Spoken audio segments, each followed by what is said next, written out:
तो प्लीज आप लोग डोंट माइंड आप लोग, और आप लोग मेरे बर्थडे का केक खुद ही काट लीजिएगा। इस बार मैं सेलिब्रेट नहीं कर पा रहा हूँ, सिर्फ कारण ही मेरा सिनेमा है। सबको हम लोगों को मिल के इस चीजों को बड़ा करना है।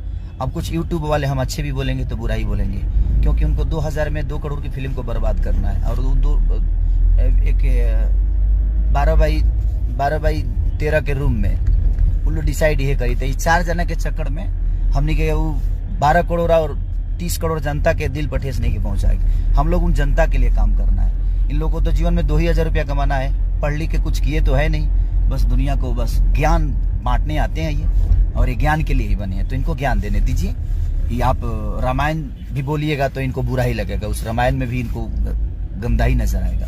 तो छोड़ दीजिए, ये जीवन में कुछ करने वाले नहीं है लोग।